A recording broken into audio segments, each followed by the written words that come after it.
Good evening, gamers. Welcome to another episode of the What I'm Playing Now podcast. We are on episode 31. This week we're going to have some news stories. I'm also going to talk about what I played for the week and then get into a few things that I want to play now. And some of the things coming up that I want to play, I think a lot of people may actually like, so we're going to look forward to that. Let's start off with some introductory stuff. My name is Joe Luzzi. You can find us, What I'm Playing Now, at gmail.com. Send us some emails if you would like us to talk about anything in particular. Follow us on Twitter at What I'm Playing Now. We have a Google Plus page, plus.google.com, the / sign after that, What I'm Playing Now podcast, and then our Twitch channel is twitch.tv/What I'm Playing Now. Last week on the Wednesday feed, I think it was Wednesday, I can't remember. I've been doing them on different days because of so many different things going on, but normally we have the Way Back Wednesday feed, and we've been playing Ultima. So that's been pretty good. We're going to talk about that actually during the What I'm Playing Now section of the game, or of the podcast, as that's one of the games we actually played for the week around here. So let's get into some news stories. One of the first news stories is Sony is finally releasing what they're referring to as the Wave Blue DualShock 4 controller for the PlayStation 4 console. When the console first came out back in November, I believe that there was a blue controller and a red controller that was released. I can't remember where it was actually released. I know it wasn't released in the U.S. Controllers were expected to launch in U.S. and Canada, but they're just coming out now, and I'm really surprised that they actually took this long to actually come out. And it's crazy that they're just releasing the blue one now in the U.S. and they're not releasing the red one as well. So Sony has a lot of missing things from some of their product lines. I've talked about before that I have the 64 gig memory card in my Vita, which I actually had imported from Japan. So that still hasn't been announced. They actually did announce the Vita TV back during E3 days, so we know that that's coming out in the U.S. But we're still missing the red controller. Still don't have the 64 gig memory card. And I've noticed one of my original controllers, one of my day one, I don't know if it's the controller that actually came with the console, or if it was the controller I picked up the day after I got the console. But I've read online before that some people were having issues with thumbsticks. Some of them were basically deteriorating, and some of them were where basically the rubber was kind of basically just coming off, and you're getting down to plastic. And I have a controller that is actually happening to. My wife and I were playing some games this past week, and the controller she was noticing there was actually quite a bit of plastic exposed to where the rubber has pretty much just been rubbed away and is gone now. And I had seen that a couple of pieces of the rubber had come off before, but I really didn't think too much of it.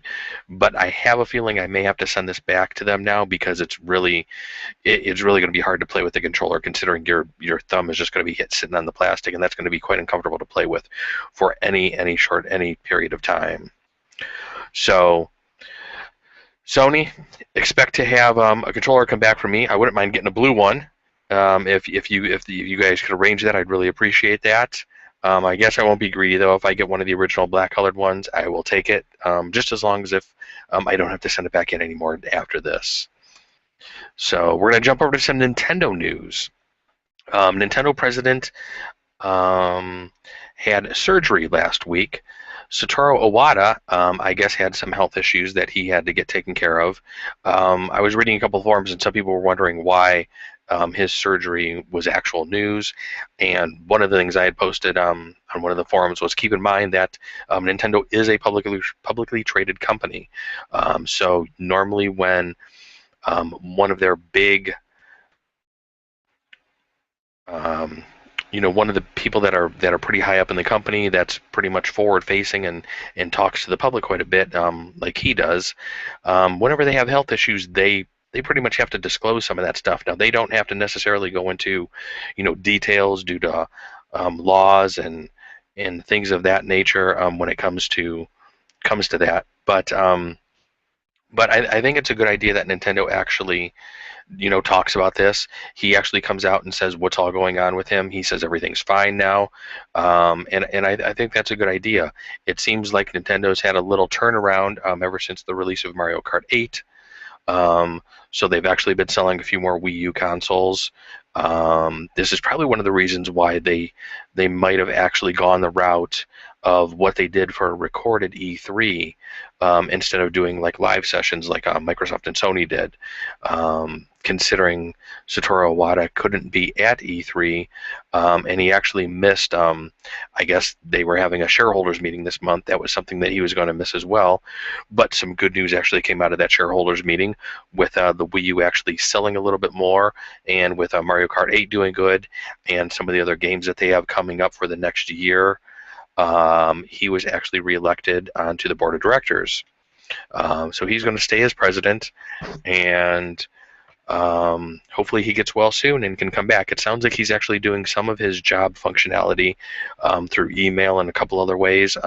He's probably not back to the day-to-day grind yet, and that may take a little while for him to get back there, but hopefully he heals up soon, can get back to things, and Nintendo can keep turning things around. So we're going to jump from Nintendo to the Star Citizen game, which is from Chris Roberts, who was the creator of Wing Commander. And we've talked about this game on a couple other podcasts in the past, and basically how much crowdfunding support this game has actually gotten. And they basically hit another milestone by getting $47 million in funding, which is just a crazy amount of backers that have come to this game. So they did the whole Kickstarter thing. After Kickstarter, they took the crowdfunding over to their website and have continued along and allowing people to do basically, pre-register for the game and pre-buy the game and stuff like that. And from the GameSpot article, it looks like they're up to 486,748 total backers currently, and they're well over 47 million. At 47 million, they're still having different kind of goals that you can unlock, kind of like what they do with Kickstarter, which is kind of interesting that they're actually continuing that, because you think at one point in time they would actually just say, okay, we're not going to add any more further features to this game. We want to get the game done, so continue to support us. It will help speed up the process and get the games into your hands. But it sounds like they're still letting customers unlock things by, the backers unlock things. At 47 million, they unlocked the engine tuning kit, and I believe in reading the GameSpot article, they had one more item I think that you could unlock at 49 million, which backers will receive the Xian space plant, which is basically similar to a bonsai tree. I'm not really too sure what that would do in the game, but it's kind of crazy that that Cloud Imperium Games is the company who's actually putting the game together, and Star Citizen has basically reached that type of money, which is kind of crazy for crowdfunding, considering crowdfunding really hasn't been around for that long, and this is probably one of the biggest crowdfunding stories that has come to date so far. So it'll be interesting, one, how much further they can go with this, and two, if anybody else will be able to surpass them with the amount of money that they're actually pulling in for this crowdfunded game. So it's a game that I'm actually kind of interested in. I have not crowdfunded it yet. I have thought about it. I may do that soon. We'll have to wait and see what all happens. I got a lot of games that I want to play and a couple other games that I have my eye on. So we'll actually see how the development of the game continues along. So we're going to jump over to another story. Couple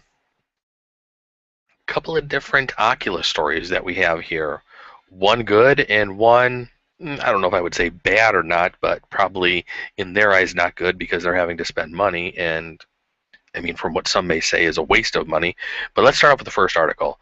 Both articles were basically written that I grabbed from Polygon, and the first one was the Oculus VR acquired the team that engineered the Xbox 360 controller. So it sounds like Oculus basically grabbed up Carbon Design Group. They helped develop the Xbox 360 controller, as well as some Kinect stuff for Microsoft. and it sounds like they're going to be working on some Oculus VR stuff, which actually sounds pretty cool. I'm sure everybody's quite familiar with the 360 controller. Probably one of the best controllers that was ever released. I know it was popular among the whole last generation, is probably the controller of choice. Everybody's using it on their PCs. I have one of the dongles to use it on my PC as well. That's what I use on a lot of the racing games and other games that I have on Steam. Um, I do kind of prefer the PS4 controller a little bit more now, I think, than the 360 controller, but um, you have to give kudos to the 360 controller and how good of a design it actually was. So I think that team coming over to Oculus VR should be really exciting for them. Oculus has a lot going on. They do have another version of their device that they showed off at E3 that's supposed to be coming out, I think, later on in the summer, maybe in the fall. It's actually expected to ship in July, so that's actually going to be, well, I guess I could say next month, considering today is just the last day in June. So we'll have to wait and see what this team is actually going to be doing for Oculus and what they actually produce. That should be kind of cool and exciting. So on to some other news for Oculus. I talked about the story several weeks ago, ZeniMax, the lawsuit from ZeniMax. As I said before, I'm not a lawyer. I have no inside scoop into any of this stuff. I'm just going to give my opinion for what it's worth. Take it or leave it. Once again, I'm not a lawyer. I'm not a lawyer. Don't want to be a lawyer. But basically, I got a couple of different articles, actually. I found an article on GameSpot and an article on Polygon where they were basically talking about Oculus VR basically filed their response into court today, and they were basically just stating pretty much everything that I think we kind of knew from what they were going to say originally, stating that there is no code that ZeniMax had created that is in the Oculus VR. Everything that Oculus has done has basically been created by Lucky Palmer, who was the gentleman who started Oculus and who created most of the stuff for the Oculus Rift. It sounds like there were some NDAs that were signed back then. It's going to be interesting to actually see how this all plays out, because basically I think Oculus is taking the stand that ZeniMax never really did anything until about 2 months after Facebook had purchased them. And once ZeniMax was kind of aware of this, and they knew that there was a possible payout for them, and that they had probably passed up a pretty good deal with possibly working with Oculus and getting into the whole virtual reality headset market, and they kind of passed it up. I think they just wanted a piece of the pie that was probably going to be coming out of this, because I think now they actually see, with Sony talking about their VR stuff, that this is probably going to be something that could be big in the next couple of years. And I think we've, as we all know, I've talked about VR in the past before on a couple episodes. I'm really stoked for it. I can't actually wait to get one of these devices in my hand, really start using it on a much more normal basis. Not get sick from it. I have never used it, but I know some people with some of the lower resolution and some of the first generation stuff we're getting a little sicker. So hopefully when I get one in my hands, it'll be a nice, crisp, good-looking display that doesn't have those, kind of icky side effects. So we'll wait and see what comes out of this. I'm sure we're going to be talking about this story more in the future.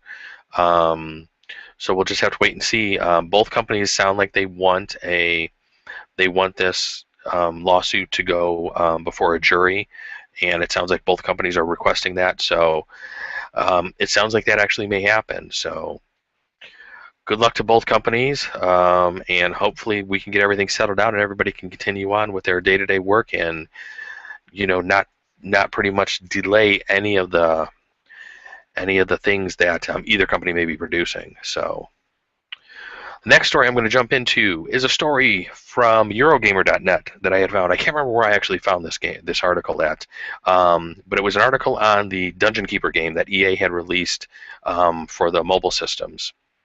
And, well, it was a game I was really looking forward to and really couldn't wait to download when it finally, was available on my phone and I was able to download it, and I saw the type of monetization that was in the game. it was just something that really didn't last too long on my phone. So one of the editors or one of the writers from Eurogamer.net actually sat down with the EA CEO, um, who who was actually talking. He was able to ask him quite a bit about Dungeon Keeper and what he kind of thought of how the game was received and what kind of EA did wrong in regards to this. And I think EA is finally realizing that they actually did make some mistakes in releasing the game and how they released it, and they kind of were, I don't want to say we're misguided, but they basically just made some wrong decisions in what the market was basically willing to bear, especially in regards to play. It does sound like EA had actually gone to Peter Molyneux and asked him if he had a chance to maybe play the game before it was released. He was too busy at the time, and in the article it actually says that he stated he kind of wish he would have actually played it, because I think he probably would have given them some tips as to what possibly to do and what not to do for the game. He said there were Peter Molyneux had actually stated that there were a few things in the game that he did like, and there were some things that he didn't. And he said most of the stuff, it's sad that there were more negatives than positives when he actually played the game. But as far as what EA had to say about this, it sounds like they realized that the game wasn't released under the best way possible. So it seems like one of the things towards the end of the article that he had stated towards the end of their conversation was that FIFA World was something that was just released for the PC. I haven't played that myself, so I'm not familiar with that. But I guess it's a free-to-play game on the PC. It includes microtransactions, but I guess it wasn't as much in your face as the stuff in Dungeon Keeper was. So it sounds like it was a little bit more well received. And we all know that free-to-play games can be well received. I mean, you have League of Legends, you have Dota 2, you have so many other games out there that are free to play, that people are playing on a daily basis and actually are contributing money to and paying money to play. But the way EA did it with Dungeon Keeper was just wasn't the right way. So hopefully EA can learn from their mistakes and continue on, and hopefully the FIFA World game that was released isn't a one-off, and a lot of the things that they release in the future will be more along the lines of that. Let's hope. So one of the other things that happened last week was Google I/O. I watched a little bit of the different news stories around Google I/O, and one of the things that kind of intrigued me, I think, the most was the new Android system they have coming out, which is going to be Android TV. I guess this is going to be replacing the Google TV, and it sounds like Razer is going to be getting in on this, and they have a console, what they're referring to as a console. It's like a micro console that's going to be coming out. They haven't announced a price yet for it, but it looks like a release from the picture that's on the GameSpot article. It looks like a little slick box. Has the Razer logo on it. It's going to be playing games, music, movies. It's going to be able to stream some stuff. So it basically sounds like what they're trying to do is take the Google TV, which I had the original from one of the original ones from Logitech, which I did like for a while. It just wasn't updated enough. It just didn't stay current. I think the hardware was a little lacking on the performance side. So I think that was a few things. But for being a first-generation product, you kind of expect those types of things. It's not going to be perfect. Most of these types of new things aren't perfect out of the box. So I'm really interested to see with this revamp of this Android TV, what type of processor they have in this. I guess it's going to be playing games from the Google market, so that's going to be kind of interesting. My biggest concern is, I really don't know if I really want to play any of the games that are on my phone on a big TV, though. I mean, I have other consoles that are hooked up to the TV that are much better games that I find on the phone. But I guess we're just gonna have to wait and see, what all happens with this and what comes about, what the price of this is going to be. There's some competition in this market now. You have Amazon's Fire TV, you have the Ouya. So we're gonna have to wait and see how this Android TV comes out, what it's all running, what you're able to do with it, what you're not able to do with it, how much you're going to maybe possibly going to be able to hack it. That'll be something that could be interesting if you can go in and do different things. So we'll just have to wait and see what happens. So kind of looking forward to that and hearing some more information about that. So one of the other stories I found this week was a Polygon article, and YouTube is adding support for 60 frames a second video, as well as what they are referring to as a tip jar. I guess the YouTube CEO, Susan Wojcicki, stated that you can liken what they're doing to kind of like a tip jar. I guess you can basically tip anybody who's doing YouTube stuff, if they have that feature enabled, anywhere is between $100 and $500. It sounds like, so that should be kind of interesting. Some of these types of features are becoming a little more popular. I mean, you have the crowdfunding site like Kickstarter. You also have Patreon, which is another site that I think a lot of people are using, and they're getting a lot of success out of that, where you can basically, offer money to people who are doing subscription-like services or producing content on a weekly, daily, monthly, weekly basis or something like that. So I think this is a pretty good idea for YouTube to be doing. We'll have to see how this turns out. We'll have to see when they turn this on for everybody. It sounds like they're looking for some people to actually do some testing on this and actually see how this works up right now. So I'm kind of all for these things.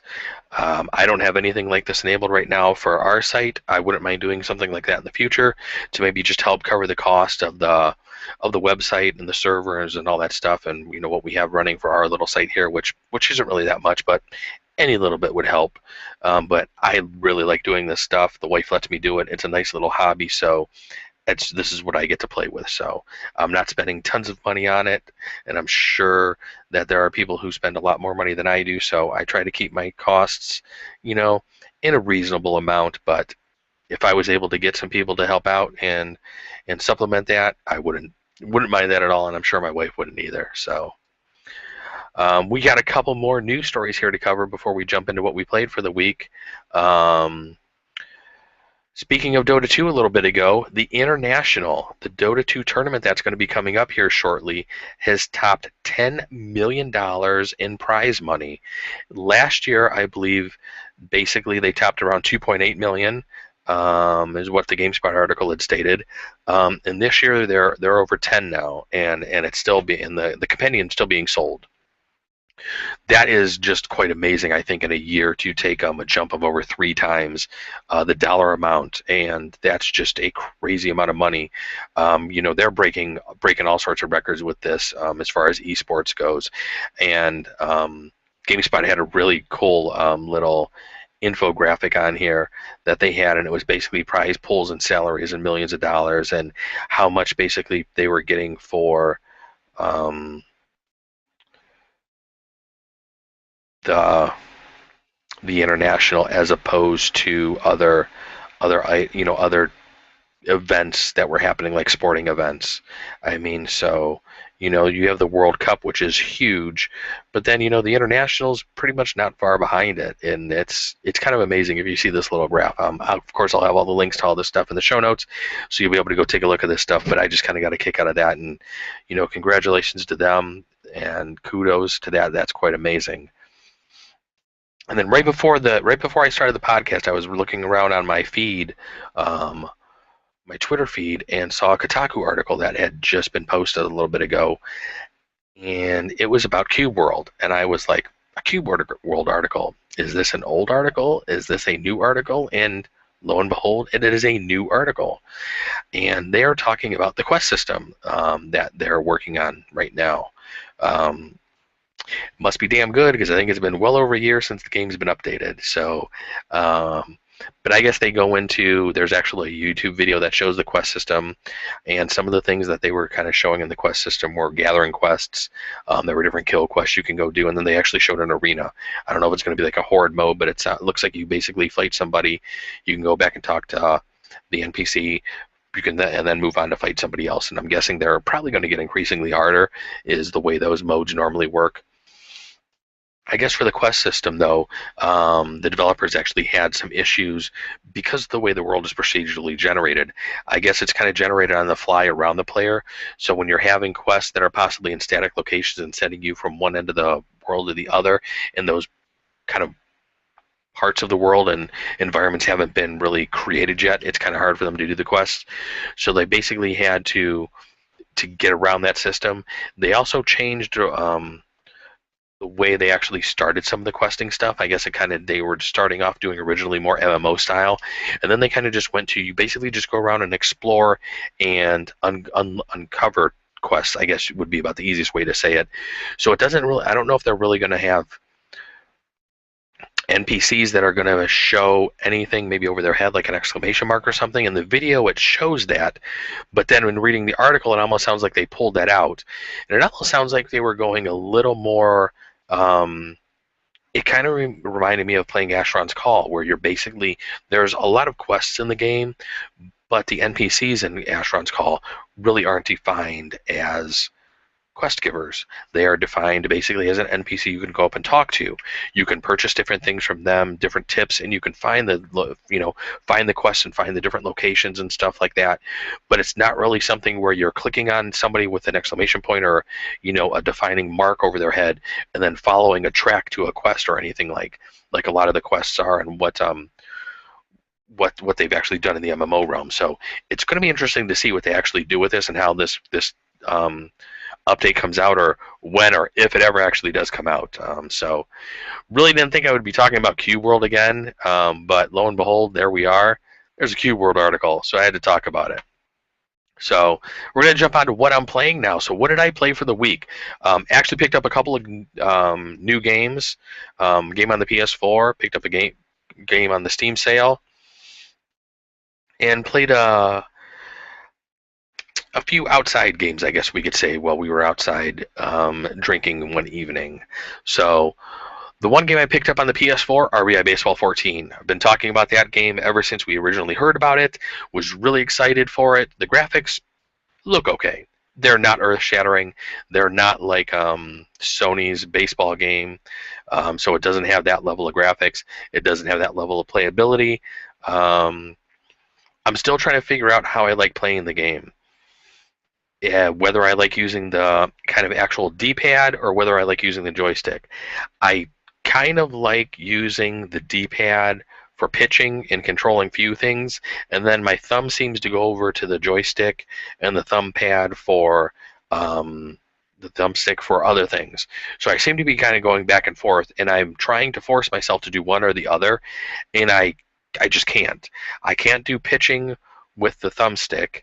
I really prefer pitching with the D-pad, but then I like controlling the outfielders more with the thumbstick than with the D-pad. So I'm really torn on that game right now. I was really originally starting to play the first game as the Indians, since I do live in Ohio. I live near Cleveland. I said, let me try as the Indians, and the scores in the games were just flipping outrageous. So I actually changed to the Dodgers.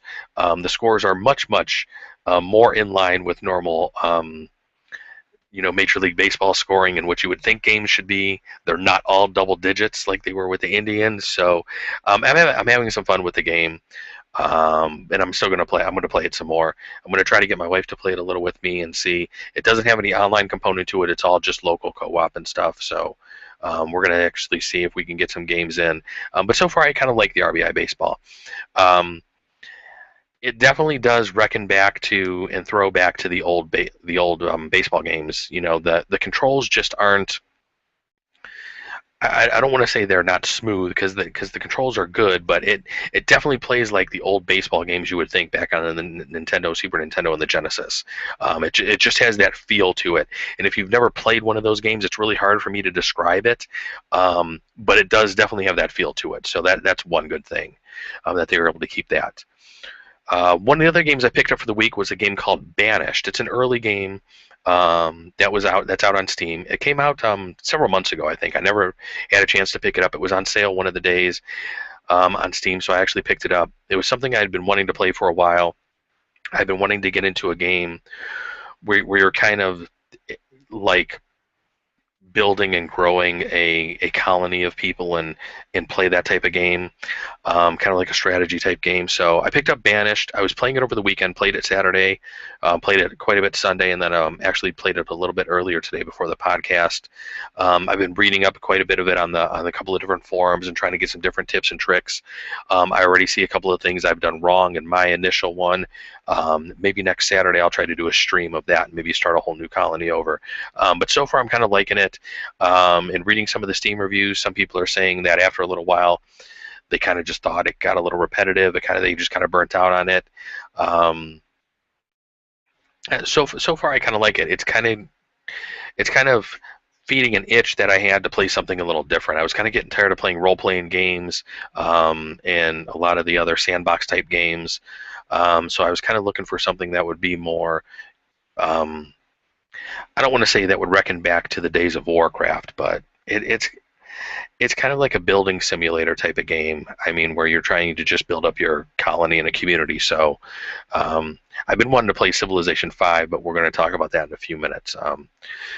So one of the other games I actually played for the week, I actually got a chance to finally play Drinking Quest. This is a card game we picked up at PAX East. It's a cool little card game. It's a role-playing game, and it's actually based around drinking. So there's 4 different quests that actually came in our box set, and I guess there's multiple quests that come in each one. I really don't know. We picked up the third one because the third one had the color cards. I think the first 2 are just black and white cards. But the third one actually was color cards. The cards look really nice.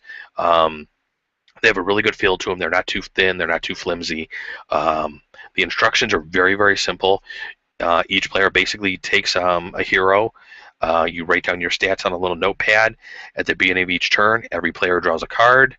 Or, well, one player draws a card. If it's their turn, they read the card and then basically kind of react to what happens. So you could have something happen like you attack a monster, or you can find something, and then you have to deal with it basically with one of your stats. The dice that you use for the game are all 6-sided dice, and they give you 3 6-sided dice. So it's really nice and convenient. And it's all just a nice compact little game that's really easy to play. It was really quick for us to pick up on. It was one of the few games that after reading the instructions and just playing it for a couple of minutes, I really didn't have to refer to the instructions anymore. I felt really comfortable with the game. The drinking comes in the part that different cards will have you drink throughout the game. We had already started drinking before starting to play the game. If your character dies, you're supposed to have to chug your drink.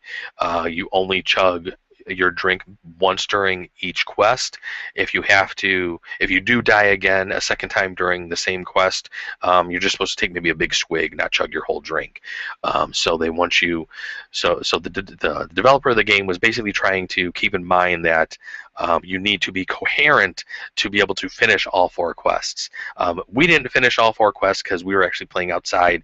It was getting really dark. It was kind of hard to see some of the cards and read some of the print on it, just because we really didn't have a lot of light with where we were.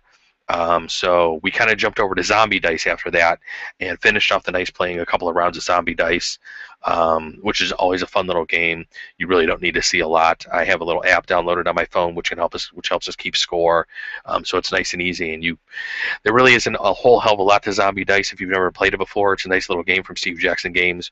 We like playing it, especially when we're drinking, because like I said, the rules on that game are easier than Drinking Quest, and it's just really easy to play. So last week, Wednesday, I actually had continued along with my Ultima 1 playthrough. I had a much better week than I had the previous week. I had actually read up, learned a couple of things, basically just did kind of like a grind for a little while. If you watch the video that I have posted up to the site, I actually have both videos posted up to the site now under our gameplay section. And I was actually able to level my character up. I think I jumped up to level 4 and was actually able to get some really top good armor, some nice weapons. I was able to buy a vehicle. I have some gold left over. I have a crap load of food. I actually felt like I was actually getting somewhere finally in the game. So I think what I do this week, Wednesday, I'm actually going to try to do a little bit more exploring in the dungeon. And since I actually have the vehicle and can get around a little better, I'm actually going to see if I can maybe finish one of the first quests in the game. So, I mean, I've only been playing the game for maybe about a couple hours now, and I'm sure I read some people who said you can plow through the game pretty quickly if you kind of know what you're doing in a couple hours. Like I had stated when I originally started playing, I've only screwed around with the game a little bit on the Commodore 64 way back in the day. I never really played it too much, just kind of dabbled around with it, never got into it, and kind of just maybe wanted to finish it now and actually just be able to mark that off of my backlog of things that's well over 20 years ago. So that's about what I was playing for the week. Just a couple of games there, but some of the things I want to play now. One of the games coming up on my radar is a game called Wayward Manor. It's actually written by Neil Gaiman, who did the Sandman comic. That was probably one of my favorite comics from when I had worked back at the comic book store years ago. It's a really cool little game. Looks kind of interesting. I'll have the link to the website on the webpage. I guess that's going to be coming out here shortly, so I got my eye on that one. I may pick that one up. Since I've been playing Banished, it's kind of curing the itch for the Civilization 5 game that I have downloaded from Steam, and I just haven't started up yet. I almost did go with Civ 5 and start playing that over the weekend instead of buying Banished.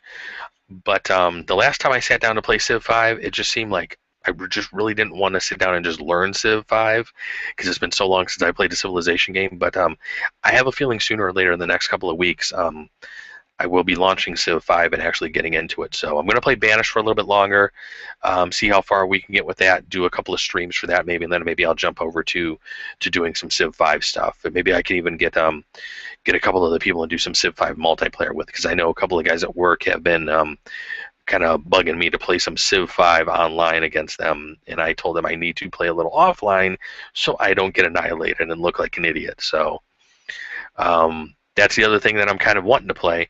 One of the other things that I've been wanting to play, Amazon had a sale on their app store the other day where they were giving away like 30 games and apps and a bunch of stuff.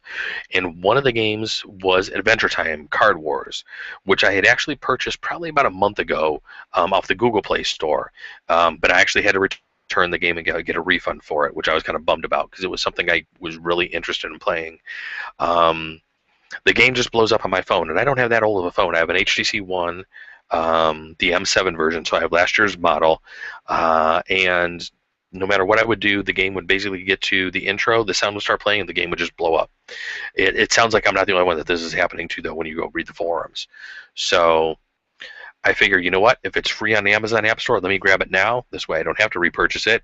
I was hoping maybe that their version would be a little bit newer on the Amazon than that was on the Google Play Store, although I kind of knew that Google Play Store would probably have the newer version over Amazon, but I was kind of still crossing my fingers and hoping that maybe it would work.